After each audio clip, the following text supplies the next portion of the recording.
안녕하세요. 오늘의 데일리 뉴스레터에 오신 것을 환영합니다. 1. 아시아 최강의 해군. 2. 한국 군함의 최첨단 기술. 3. 현지화는 단순한 문제입니다. 한번 진실을 알아봅시다. 하다하다 결국 대한민국이 이런 일까지 벌였습니다. 그동안 당연하게 여겨지던 함정 건조 분야의 상식을 박살 내버린 건데요. 그 정체는 바로 플라스틱입니다. 이게 갑자기 무슨 뚱딴지 같은 소리냐고 하실 텐데요. 최근 대한민국 연구진들이 플라스틱으로 경비함정을 설계하는 데 성공해 전 세계를 경악하게 만들었습니다. 게다가 이를 현실화시킬 소재 기술을 이미 진작부터 준비하기까지 했는데요. 오늘은 또 대한민국이 어떻게 전 세계 방산 시장을 놀라게 했는지 알려드리겠습니다. 대한민국 해군의 목표는 대양해군의 완성입니다. 동해, 서해, 남해를 넣어 외국의 영해나 공해에서도 작전을 수행할 수 있는 강력한 전력을 보유하는 건데요. 전투기 기술이 아무리 발전했다 하더라도 히어로 무비에 등장하는 헬리캐리어 같은 공중 모함이 개발되는 게 아닌 이상 한국가가 자신들의 영토 밖으로 투사할 수 있는 최강의 화력은 해상 전력이기 때문입니다. 하지만 원활한 대양해군을 구성하기 위해선 대공 대잠 임무를 수행할 수 있고 배수량만 최소 3,500톤이 넘는 함정들이 필요한데요. 쉽게 말해 힘세고 오래가는 대형 함선이 필요하다는 뜻입니다. 그리고 실제로도 대한민국은 1990년까지의 연안 초계 위주 전력에서 벗어나 대양해군의 기치를 걸고 함정들을 건조하기 시작했는데요. 그러나 일각에서는 이를 바라보는 시선이 곱지 않습니다. 오죽하면 국내 일부에서조차 연안 수호 임무에나 집중하지 무작정 큰 함정만 만들면서 해군이 예산을 낭비한다는 주장이 있을 정도인데요. 심지어 일본에서는 원해 작전은 자신들의 영역이니 한국은 주제에 맞게 그네 임무에나 충실 안 하는 둥 되지도 않는 망발을 짓거리고 있습니다. 분한 얘기지만 한편으로는 틀린 얘기가 아닌 것 같기도 합니다. 당장 대한민국의 차세대 이지스 축함인 정주대왕 함만 봐도 만재 배수량이 1,800톤에 달합니다. 단순히 배수량으로만 치환하면 만재 배수량 250톤의 신형 참수리급 고속정을 무려 43대나 건조할 수 있는데요. 그렇다면 과장을 조금 보태서 대한민국 연안에 빽빽하게 고속정을 채워 넣는 것도 무리는 아닐 것입니다. 단순히 방어만 생각한다면 이 편이 훨씬 효율적으로 보이는데요. 그러나 결론부터 말해서 이는 하나만 알고 둘은 모르는 얘기입니다. 해전을 최대한 단순화하면 함정의 총합 배수량 톤수가 높은 쪽이 승리하는 게 일반적입니다. 여기서 배수량이 더 무겁다는 얘기는 단순한 함정 크기의 차이뿐만 아니라 그만큼 다양한 영역에 강력한 무장을 탑재할 수 있다는 의미인데요. 단적인 예로 구축함의 탄생 목적을 보면 이를 아주 잘 알 수 있습니다. 애초에 구축함은 어뢰정이나 고속정 같은 소형 함정의 접근을 거부하기 위한 방편으로 개발되었습니다. 대형 순양함이나 전함을 지키는 일종의 호위함이었던 셈인데요. 이때까지만 해도 구축함은 원양 작전의 최소 기준을 받으시 충족하는 3,000톤급이었고 심지어 1,000톤급도 허다했습니다. 그러나 여기에서 호위역을 충실히 수행하기 위해 대잠 능력을 추가하게 되고 때에 따라 방공 임무까지 담당하게 되면서 순양함보다 배수량이 큰 10,000톤 이상의 구축함이 탄생하게 된 건데요. 정리하자면 소형 함정으로는 임무의 한계상 대형 함정을 이길 수 없습니다. 란체스터 법칙의 제2법칙 리베르타의 법칙을 따른다면 작은 함정이 큰 함정을 상대하기 위해선 제곱 이상의 화력이 필요한데요.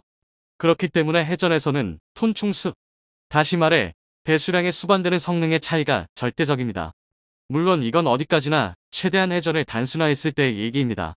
실제로 정작 대한민국 같은 첨단 해군을 보유한 선진국에서는 최대한 배수량은 줄이고 동등 이상의 성능을 보유하려고 노력 중인데요. 그도 그럴 게 대양 작전이라는 건 필수적으로 오랜 시간이 필요하고 이를 위해선 최대한 많은 무장과 연료를 탑재할 수 있어야 합니다. 그러기 위해선 비슷한 크기일 경우 함정이 최대한 가벼운 게 유리한데요. 또한 가벼운 함정일수록 더 빠른 속도로 운행이 가능합니다. 하지만 동시에 적포탄과 미사일을 견딜 수 있는 방어력도 필요한데요. 이 말도 안 되는 업치 딜레마를 극복하기 위해 현대 함정들은 대부분 강철과 알루미늄 등으로 건조되고 있습니다. 대신 최대한 엔진을 키워서 함정의 힘을 올리는 건데요. 그런데 최근 대한민국에서 탄소섬유 강화 플라스틱 통칭 CFRP를 함정 건조에 적용하는 모의 설계에 성공하면서 전 세계 외신과 군사 관계자들이 촉각을 곤두세우고 있습니다. 조선 기술은 물론 소재 기술까지 세계 최정상 수준인 대한민국에서 CFRP 함정 상용화에 성공한다면 그때야말로 세계 해상 전력의 패러다임이 완전히 뒤바뀔 것이기 때문인데요. 물론 CFRP를 함정에 적용한 게 대한민국이 처음은 아닙니다. 그 중에서도 유의미하다고 볼 수 있는 성과를 거둔 건 미국과 스웨덴입니다. 일례로 미국은 해군 특수부대 상륙용 고속정 마크-V의 CFRP를 사용했는데요. 그러나 마크-V는 길이 25m의 배수량은 고작 60톤에 불과해서 기술 실증 이상의 함정으로는 보기 어렵습니다. 반면 스웨덴은 길이 72.6m, 혹 10.6m에 만재 배수량 640톤인 비스비급 초계함을 건조하는 데 성공했습니다. 이번에 대한민국이 설계에 성공한 CFRP 함정도 총장 55.5m에 만재 배수량 443.4톤급 규모로 비스비급과 유사한데요.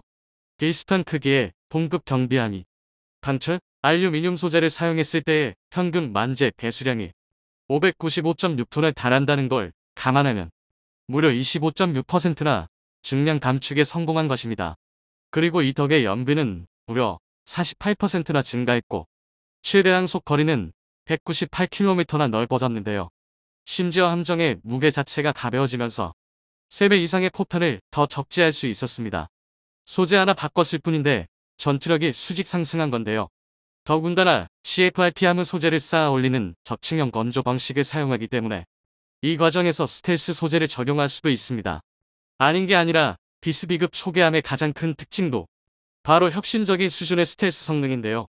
오죽하면 스텔스 성능이 하도 뛰어나서 영국 프랑스 해협을 통과할 때 다른 선박과의 충돌을 방지하고자 레이더 반사체를 추가 장착할 정도였고 그마저도 상선용 레이더에는 잘 잡히지 않아서 영국 항만청이 따로 경고 방송까지 내보내야 했습니다. 이쯤이면 당장 CFRP를 함정 건조에 투입하지 않는 게 시간 낭비처럼 느껴지는데요. 전투력은 물론이고 압도적인 질적 우위를 선점하기 위해서는 제로 CFRP만한 게 없어 보입니다. 그러나 CFRP가 상용화되지 못한 결정적인 이유가 있습니다. 바로 가격인데요. CFRP로 만든 함정은 성능이 뛰어난 만큼 동급 배수량의 다른 함선보다 가격이 2배 이상 비쌉니다. 그래서 스웨덴도 당초 6척 건조를 계획했다가 5척에서 사업을 취소했고 그것도 심지어 탑재 무장을 대폭 줄여야 했습니다. 그런데 이제 이것조차 대한민국이 옛날 이야기로 만들어버렸습니다. 지난 2022년 10월 대한민국이 민간 합작으로 5년의 연구 끝에 초고강도 탄소섬유를 개발하는 데 성공한 건데요. 게다가 국산 초고강도 탄소섬유는 T1000급 탄소섬유로 분류되고 있습니다. T 뒤의 숫자가 높을수록 더 가볍고 강도가 높은 탄소섬유임을 의미하는데요. T1000급 이상의 탄소섬유를 만들 수 있는 건 전 세계에서 대한민국과 미국 그리고 일본 세 나라가 유일합니다. 쉽게 말해 대한민국이 또 한 번 세계 최고 수준의 기술력을 석권한 건데요. T700급 탄소섬유가 철에 비해 약 10배의 강도인 반면 T1000급 탄소섬유가 14배 이상의 강도라는 걸 알고 보면 이게 얼마나 최첨단 기술인지 가늠할 수 있을 겁니다. 이처럼 저렴하게 T1000급 탄소섬유를 수급할 수 있는 여건이 마련된 상황에서 세계 최고의 대한민국 함정 건조 기술이 적용된다면 방산시장의 역사를 새로 쓰게 될 텐데요. 마침내 해상 전력 분야에서도 대한민국의 세계 정복이 시작되는 것입니다. 최근 황담한 주장이 등장해 대한민국을 괴롭히고 있습니다. 바로 우리 해군이 자칫하면 중국이나 북한에 대한 미사일 한 발에 괴멸될 수 있다는 주장인데요. 이 주장의 발단은 바로 우크라이나 전쟁 때문입니다. 현재 우크라이나 전쟁은 무용론 전쟁이라고 불러도 될 정도로 온갖 무기 체계에 대한 검증이 이루어지고 있습니다. 그 중에서도 가장 극단적으로 평가되는 무기 체계가 있습니다. 그것은 바로 미사일과 군함입니다.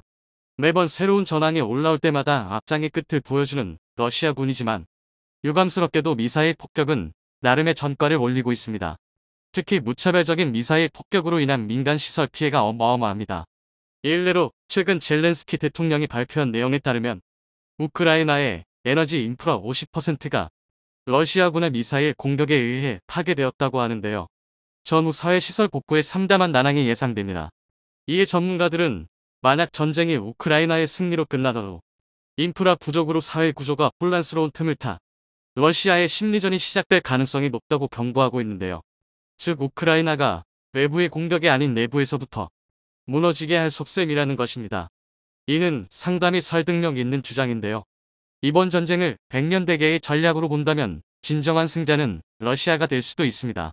물론 그때까지 러시아가 붕괴하지 않고 우크라이나가 서방 세계에서 완전히 척을 지어야 한다는 단서 조항이 붙긴 하는데요. 하지만 지금 러시아의 무차별 미사일 폭격은 분명 위협적인 사실입니다. 반면 러시아 해군이 자랑하던 흑해 함대의 강력한 군함들은 속된 말로 팬티속까지 탈탈 털렸습니다. 특히 러시아 흑해 함대의 기함이던 모스크바함이 고장 nep튠 지대함 미사일 2발에 격침당하면서 러시아 해군의 위상은 정말 바닥으로 떨어졌습니다. 심지어 일각에서는 아무리 배수량이 크고 강력한 군함이라도 대한 미사일 공격에는 무용지물이 되는 것 아니냐는 주장까지 나올 정도인데요. 맞습니다. 확실히 군함은 미사일 공격에 취약할 수 있습니다. 물 위에 떠 있다는 특성상 미사일 한 발만 잘못 맞아도 침몰하는 경우가 부지기수인데요. 더구나 모스크바함이 적 미사일을 요격시키는 방공 순양함이라는 것만 보면 군함 무용론이 불거지는 것도 무리는 아닙니다. 그런데 결론부터 말하면 이는 명백히 잘못된 생각입니다. 애초에 모스크바함이 어이없게 침몰한 건 내부에 제대로 된 기만 체계가 탑재되지 않았기 때문입니다. 더구나 그나마 남은 방어 체계는 러시아 수뇌부의 부전부패로 팔아먹을 수 있는 건 모두 팔아먹어 이미 제 성능을 발휘하지 못했는데요. 사실 현대 제대로 된 군함들은 처음부터 대한 미사일을 맞지 않겠다는 각오로 전력을 강화하고 있습니다. 오늘은 대한민국 전투함이 대한 미사일을 방어하기 위해 새롭게 개발하는 무기체계에 대해 알려드리겠습니다. 제2차 세계대전이 끝나면서 전함은 급격한 몰락을 맞이했습니다. 항공모함이 등장하고 로켓, 미사일 기술이 발전하면서 더 이상 강력하고 커다란 대구경 함포가 불필요해진 건데요. 오죽하면 현대 구축함 등의 대구경 함포를 탑재하는 건 과거의 기술이라는 주장까지 나오고 있습니다. 쉽게 말해 실제적인 쓸모보다는 예전부터 사용해왔으니까 탑재한다는 것입니다. 좀 과격한 주장이긴 하지만 이런 말이 나올 수밖에 없는 이유가 있는데요. 바로 기술의 발달로 대구경 함포의 한계가 너무 뚜렷하기 때문입니다. 단적인 예가 러시아의 상징이었던 기함 모스크바의 침몰 사건입니다. 만재 배수량 11,490톤의 모스크바함은 1982년 취역한 이래 무수한 개량을 거치면서 러시아를 대표하는 기함으로 활약해왔는데요. 이 모스크바함에서 가장 특별한 무기가 바로 AK-130 130mm 이면장 함포입니다. AK-130은 역사상 마지막으로 개발된 이면장 함포로 유명한데요. 특히 이면장 포신에서 쏟아내는 분당 90발의 포탄은 상당히 위력적입니다. 게다가 이 포는 90톤에 달하는 육중함 무게로도 양각이 80도 이상이라 제한적인 대공 포격까지 가능합니다. 단순히 화력적인 측면에서는 명실상부 세계 최강의 함포라고 불러도 손색이 없습니다. 하지만 AK-130에는 치명적인 단점이 있습니다. 다름 아닌 유효 사거리가 최대 30km밖에 안 된다는 것입니다. 수평선에서부터 적을 탐색하는 현대 해전에서 이 정도 사거리는 거의 근접전이라 해도 과언이 아닙니다. 이로 인해 특수한 경우를 제외하면 현대 해전에서 대구경 함포를 사용하는 일은 거의 없다는 것입니다. 반면 대구경 함포의 자리를 대신한 미사일의 사거리는 함포와 비교할 수준이 아닌데요. 일례로 모스크바함을 격침한 우크라이나군의 넵튠 대한 미사일의 사거리는 280km에 달합니다. 이는 모스크바함의 함포에 비해 무려 9배나 긴 건데요. 이 때문에 대한 미사일은 함선을 위협하는 가장 치명적인 공격 무기로 평가받습니다. 더군다나 대한 미사일에는 대부분 시스키밍 기술이 적용되어 있습니다. 시스키밍은 해수면 기준 50m에서 최대 2m 이하로 낮게 비행하는 기술인데요. 레이더의 탐지판은 기본적으로 직진의 성격을 갖기 때문에 수평선 아래에 있는 물체를 탐지하는 게 불가능합니다. 그런데 시스키밍 미사일은 수면에 가까이 비행하면서 최대한 오랜 시간 수평선 아래에 머물게 됩니다. 다시 말해 레이더상으로는 아무것도 없던 수평선에서 갑자기 미사일이 튀어나오는 것처럼 보이는 것입니다. 실제로 시스키밍 대한 미사일의 탐지 시간은 미사일의 속도에 따라 다르지만 통상적으로 짧으면 25초, 길어도 180초가 넘지 않습니다. 즉, 이 짧은 시간 안에 대한 미사일을 격추시켜야 하는 건데요. 이 덕에 시스키밍 기술이 적용된 대한 미사일은 높은 고도에서 날아오는 대한 미사일보다 격추하기가 더 어렵습니다. 그러니 아무리 모스크바함이 러시아의 기함이라 하더라도 레이더가 제대로 작동하지 않았다면 이런 넵튠 미사일을 격추하기란 사실상 불가능한 게 단면한데요. 상황이 이렇다 보니 일각에서는 대한민국의 해상 전력에 대한 경고의 목소리가 나오고 있습니다. 과연 모스크바함과 대한민국의 함점이 다를 게 있냐는 것입니다. 심지어 이러다 중국이나 북한에 대한 미사일 한 발에 우리 해상 전력이 봉쇄당하는 것 아니냐는 우려 섞인 주장까지 제기되었는데요. 먼저 결론부터 말씀드리자면 이미 우리 군의 해상 전력은 대한 미사일에 대한 완벽한 대비책을 탑재하고 있습니다. 바로 대한 유도탄 기만 체계입니다. 대표적인 경우만 살펴보자면 우선 세종대왕급 구축함에는 프랑스와의 기술 협력을 통해 국내에서 생산한 카가가이 MK 제프 플레어 발사기가 탑재되어 있습니다. 이는 대한 미사일뿐만이 아니라 현대의 유도 미사일은 전면부에 장착된 응동 레이더에서 전파를 뿌리고 되돌아오는 반사파의 방향과 시간을 이용해 목표물의 거리와 위치를 판단하는데요. 카가가이 MK 이 같은 대함 유도탄 기만 체계는 이를 속이기 위해 대함 유도탄이 포착되면 자동으로 체프를 발사합니다. 유도 미사일의 레이더를 역이용해서 공중의 전파가 잘 반사되는 물질을 살포하는 것입니다. 이 때문에 유도 미사일은 더 큰 전파를 반사하는 체프 구름을 향해 엉뚱한 곳으로 날아가게 됩니다. 애초에 공격받을 틈을 주지 않는 건데요. 플레어 또한 비슷한 원리입니다. 보통 적외선 추적 방식의 유도 미사일은 주변에서 가장 뜨거운 물체를 쫓아가는데요. 플레어는 마그네슘과 나트륨 등이 혼합된 화학물질을 공중에 살포해서 고온을 방출합니다. 일반적으로 현대에 대한 미사일은 대부분 레이더 유도와 적외선 유도를 모두 탑재하고 있기 때문에 우수한 성능의 대함 유도탄 기만 체계는 체프와 플레어를 동시에 발사하는데요. 그 대표격이 바로 카가가이 MK2입니다. 카가가이 MK2는 위협 정보 탐색 단계부터 발사 단계까지 전부 자동으로 운용됩니다. 이 덕에 만약 레이더에서 대한 미사일을 놓치더라도 안전하게 대응할 수 있습니다. 또한 근거리용으로 7개의 슈트 케이스, 원거리용으로 9개의 로켓을 구분해서 발사하기 때문에 대한 미사일의 거리에 관계없이 효과적인 대응이 가능합니다. 한편 대한민국의 최신의 이지스 구축함인 정주대왕함에는 독일과의 기술 협력을 통해 국내 생산한 메스가 탑재됐습니다. 메스의 가장 큰 특징은 빠른 속도입니다. 메스는 2.5초 이내에 중량 295kg의 소형화된 발사 체계로 적의 미사일에 대응이 가능합니다. 특히 높이, 방해 거리, 발사탄 수, 발사 간격을 매우 유연하게 운용이 가능하고 체프 플레어를 자안과 거의 유사한 형태로 살포할 수 있습니다. 이게 가능한 건 전 세계에서 메스가 유일한데요. 잠점은 또 있습니다. 최신의 기만 체계인 카가가이 MK2와 같은 첨단 장비는 근거리와 원거리에 따라 슈트 케이스와 로켓을 따로 발사한다고 말씀드렸는데요.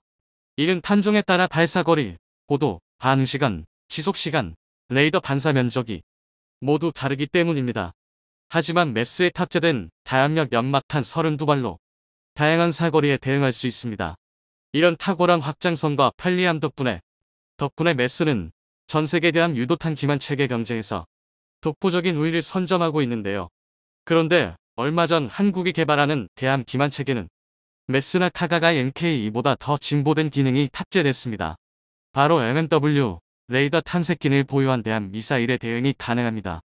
MMW 레이더는 쉽게 말해 더욱 선명한 화질의 레이더인데요. 그런데 여기서 문제는 2010년 이후에 개발된 러시아, 북한 등의 신형 대함 미사일에 MMW 레이더 탐색기가 탑재된 저망이 포착되었다는 것입니다. MMW 레이더 탐색기가 탑재되면 기만 체계를 구별하는 능력이 획기적으로 개선됩니다. 쉽게 말해 대한민국이 보유한 구형 대함 미사일 대응 체계가 허울만 좋은 반쪽짜리가 된다는 것입니다. 이 때문에 우리 군에 비상이 걸렸는데요. 하지만 다행히 한국과 프랑스가 기술 협약을 통해 최신의 국산 기만 체계를 개발했습니다. 그것은 바로 K-알박NG입니다. 이 대유도탄 기만 체계는 MMW 레이더뿐만이 아니라 고도로 발달한 유도 미사일에만 적용되는 체프 인식 기능, 적외선 영상 탐지 기능에 대한 기만도 가능한데요. 이로 인해 현존하는 거의 모든 대한 미사일에 대한 기만이 가능합니다. 2차 세대 기만 체계는 프랑스와의 기술 협약을 통해 생산되었지만 발사, 제어 시스템 같은 핵심 기술이 국산화에 모두 성공해서 향후 어떠한 성능 개량도 우리 마음대로 할 수 있는데요. 사실 그동안 우리 군의 대함 유도탄 기만 체계는 수입에 의존하거나 라이선스 생산에 의존해 왔습니다. 아직까지 대한민국이 한 번도 도전해 보지 않은 체계이기 때문에 현실적으로 기술력이 부족했던 건데요. 하지만 프랑스와의 기술 협력을 통해 차세대 기반 체계인 K-알박NG를 개발하면서 관련 기술을 충분히 습득할 수 있었습니다. 이 말 뜻은 더 이상 외산 기반 체계를 쓰면서 감지를 당하지 않는다는 것입니다. 특히 여기서 괄목할 만한 건 국산화뿐만 아니라 적의 변화에 최대한 빨리 대응이 가능해 급변하는 상황에도 효과적인데요. 또 이 기술을 더욱 고도화해 다른 무기 체계에도 적용할 수 있어 우리 대한민국의 국방력이 더욱 향상될 수 있게 됐습니다. 빠른 시일 내에 대한민국의 모든 함선에 우리 독자 기술이 녹아든 돈도 안 내면서 밥 달라고 찡찡대더니 이제 가게에 불을 지르겠다고 협박하는 고객이 있다고 한다면 믿으시겠나요? 인리가 하는 행태가 이와 다를 바 없습니다. 타이에서 인도네시아가 분담금을 다 내지 않으면 절대로 시제기를 넘겨줄 수 없다고 단호하게 밝히자 KF-21로 헛꿈꾸던 인리에서 당황해 예상 밖의 행위에 나섰습니다. 바로 KF-21의 소재 공급을 차단한 것인데요. 거기에 그치지 않고 한국도 참가하는 연합훈련에 북한군을 초청하는 어처구니 없는 짓까지 저지르며 한국을 도발하고 나섰습니다. 그런데 한국 기술진들이 더 이상 금속이 필요하지 않은 신소재를 개발해내 인도네시아의 방해가 헛수고가 돼버렸다고 하는데요. 이번에 KF-21에 도입된 신기술은 미국 최강의 전투기 F-22에 적용된 것과 동등한 수준의 기술이라고 합니다. KF-21 보라매가 완전히 새로운 차원의 전투기로 재탄생한다는 소식 자세히 알아보도록 하겠습니다. 인도네시아 정부는 내년 6월부터 인도네시아에서 채굴되는 보크사이트의 수출을 전면 금지하겠다고 발표했습니다. 조코이 대통령은 성명을 통해 국내 보크사이트 가공, 정제 산업을 장려하기 위해 내년 6월부터 보크사이트 원광 수출을 금지할 것이라고 밝혔습니다. 보크사이트는 알루미늄의 원료가 되는 광물인데요. 인도네시아는 보크사이트 매장량 5위 국가로 수출의 기준으론 세계 2위에 올라 있을 만큼 많은 양의 보크사이트를 수출하고 있습니다. 알루미늄은 첨단 산업 구조를 뒷받침하는 현대 문명에 있어 절대 없어서는 안 될 금속 중 하나입니다. 특히 알루미늄 합금은 가벼우면서도 높은 강도를 가지고 있어 항공기 동체의 주 재료로 사용되고 있죠. 이는 우리가 만들고 있는 국산 전투기 KF-21 보라매 역시 마찬가지입니다. 즉 인도네시아는 KF-21을 받을 수 없게 되자 한국이 생산하는 걸 막겠다고 알루미늄 원자재의 수출을 금지시켜버린 것이죠. 하지만 이는 인도네시아의 치명적인 자충수가 될 것으로 보입니다. 인도네시아 낙후된 산업 구조상 자원 수출이 전체 GDP의 상당 부분을 차지하고 있습니다. 조코이 대통령은 인도네시아에서 채굴된 보크사이트기 국내에서 소비되지 않고 전량 수출되어 인도네시아 산업 발전을 지체시키고 있기 때문에 수출 금지 조치를 내렸다고 밝혔는데요. 이유는 그럴듯하지만 인도네시아의 뜻대로 돌아가게 될 것 같진 않습니다. 인도네시아는 국내 산업 활성화를 위해 2020년부터 니켈 수출 금지 조치를 유지하고 있는데요. 이러한 조치는 실제로 효과가 있어 해외 기업들이 인도네시아에서 니켈 산업 투자를 늘렸고 이후 니켈을 제품 형태로만 수출하여 수출액도 20배가 넘게 늘어났습니다. 하지만 알루미늄은 니켈과는 전혀 경우가 다른데요. 니켈은 채굴되는 곳이 매우 좁고 채굴 과정에서 심각한 환경오염이 발생하게 기존 니켈 생산국에서 울며 겨자 먹기로 구입할 수밖에 없었습니다. 하지만 알루미늄은 지구의 지각 구성 원소 가운데 철보다 많을 정도로 흔한 금속입니다.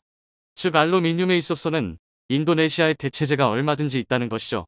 거기에 현재 인도네시아 국내의 보크사이트 재련소가 이기에 불과해 인도네시아가 원하는 알루미늄 산업 기반이 마련될 쯤이면 기존 고객들은 이미 새로운 거래처를 찾아낸 지 오래일 것입니다. 또한 EU에서 인도네시아에 광물 수출 제한 조치를 두고 세계무역기구 WTO 협정을 위반했다고 제소되었는데 WTO에서도 EU의 손을 들어주며 외교적으로 고립될 위기에 처했습니다. 게다가 인도네시아에서 진행되는 다국적 연합훈련에 한국과 함께 북한을 초대하는 어처구니 없는 짓을 저질렀다는 소식까지 들려왔습니다. 인도네시아 언론 안타라는 인도네시아 해군이 내년 6월 진행할 다국적 연합훈련에 47개국을 초청했고 그중 북한과 한국이 포함됐다고 전했습니다. 인도네시아 대니 프라세켜 제독은 북한과 한국을 같이 초청한다면서 비록 한국과 북한의 갈등이 심하지만 아직 어떤 문제에도 직면하지 않았다고 말해 어이를 상실하게 만들었습니다. 군사 무기들이 공개될 연합훈련에 접선국을 초청하는 행위는 명백히 한국에 대한 도발 행위라고 할 수 있습니다. 인도네시아가 자신들이 뭐라도 된 것 마냥 설치는 모습이 가소롭게 그지없어 보이는데요. 막상 한국은 인도네시아의 보크사이트 수출 동지에 거의 타격을 받지 않을 것으로 예측되고 있습니다. 이미 중국과 일본을 통해 원자재 수입을 한 곳에 의존하는 것은 위험하다는 걸 깨달은 한국은 원자재 수입 창구를 다변화하는 데 많은 노력을 기울여 왔습니다. 덕분에 인도네시아가 지금 당장 한국으로 향하는 보크사이트 수출을 끊는다고 해도 부족한 물량을 보충하는데 그렇게 많은 시간과 노력이 들지 않을 것으로 보입니다. 게다가 카이에서는 KF21 주재료로 알루미늄이 아닌 신소재를 적용하고 비중을 늘려나갈 계획을 세우고 있어 인도네시아의 방해는 혼자만의 삽질에 그치게 될 것으로 보이는데요. 카이에서는 탄소섬유 복합재 신기술을 통해 KF21의 동체, 주익 등 대형 부품을 금속재가 아닌 복합재로 제작하여 더욱 가볍고 튼튼하면서도 레이더 피탄율이 낮은 궁극의 스텔스기에 다가서기 위해 연구, 개발을 진행 중입니다.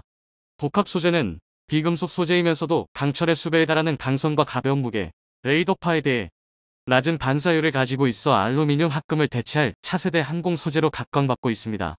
미국의 4세대 전투기 F-16은 복합재 사용 비율이 10%에 불과했지만 F-22는 26%, F-35는 40%에 육박하고 있습니다.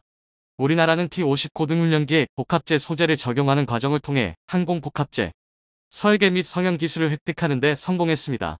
이를 통해 현재 KF-21의 복합재 비율은 20%를 목전에 두고 있으며 복합재 소재 개발은 미국 F-35 전투기에 적용되는 것과 동등한 수준에 도달했다고 합니다. 잘못한 놈이 성낸다고 지금 인도네시아가 하는 꼴이 딱 그렇습니다. KF-X 사업이 가장 힘들던 시기에 뒤통수를 때려놓고는 사업 협력이 이루어지지 않는 이유를 한국에서 찾고 있는데요. 인도네시아가 간을 보는 사이 새로운 파트너들이 한국과 함께하기를 원하고 있습니다. 형제의 나라로 급부상한 폴란드가 한국의 KF-21 사업에 함께하기를 바란다는 건 익히 알려진 사실이었는데요. 최근 폴란드 최대 방산업체인 PGZ의 회장이 직접 KF-21 프로젝트에 참여할 수 있으면 기쁠 것이다. 한국에서 KF-21과 같은 새로운 세대 전투기 연구 개발 사업에 폴란드가 일정 부분 책임을 맡도록 한다면 영광일 것이라고 밝혔다고 합니다. 폴란드 측 도의인사가 KF-21 사업에 참여할 의향을 공식적으로 밝힌 건 이번이 처음이었습니다. 폴란드는 인도네시아와 매우 비교되는 사업 태도를 보여주고 있습니다. 별의별 핑계를 대며 분담금 지급을 미루는 인도네시아와 달리 폴란드는 지난 30일 계약금의 30%인 1조 2천억 원을 선수금으로 지불했었으나 통상적으로 무기 수출 계약의 선수금이 10% 정도에 그마저도 1년 정도 여유를 두고 지불하는 게 일반적인데 폴란드는 한국이 보여준 배송 속도에 감탄하여 무기 대금을 일시불로 질러버릴 듯한 모습을 보여주고 있습니다. 덕분에 카이에서도 폴란드를 믿을 수 있는 파트너로 보고 향후 KF-21의 개량 사업에 함께하고 싶다는 의사를 밝혔습니다. 뿐만 아니라 원조 형제의 나라 튀르키예에서도 KF-X 사업에 동참하고 싶다는 뜻을 밝혀왔다고 하는데요. 튀르키예의 항공우주기술 회사인 SDT 스페이스 디펜스 테크놀로지에서 KF-21의 양산 과정에 동참하겠다는 의사를 밝혀왔습니다. SDT에서는 KF-21에 내장된 시뮬레이션 데이터 링크 체계를 공급하고 있는데요. LIG 넥스원에서 SDT를 하청업체로 계약을 맺었고 향후 양산 프로젝트에 참여하게 되었다고 합니다.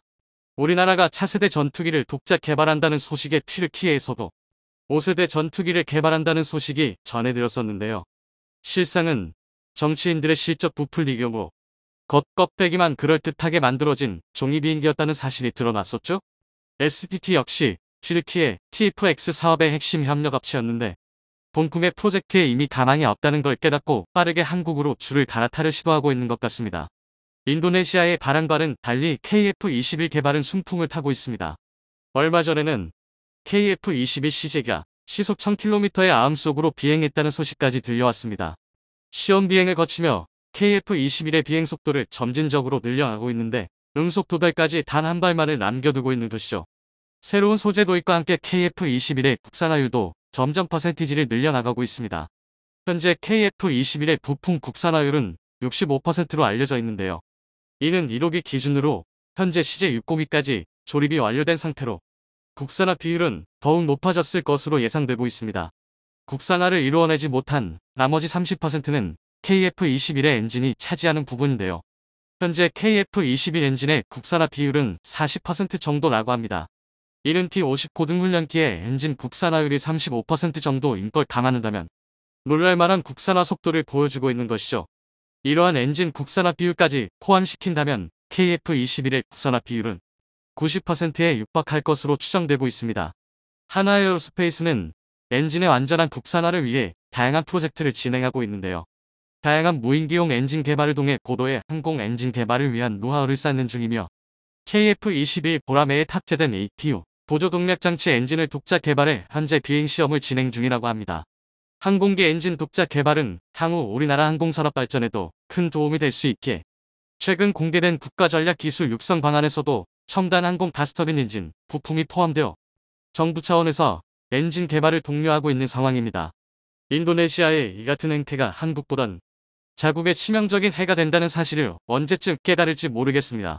결국 질질 끌수록 손해를 보는 건 인도네시아이니 우리는 마음 편히 먹고 비상할 보라매를 기다리기만 하면 될 것 같네요. 오늘도 대한민국의 날개를 펼치기 위해 최선을 다하고 있는 우리 기술진들에게 응원을 보냅니다.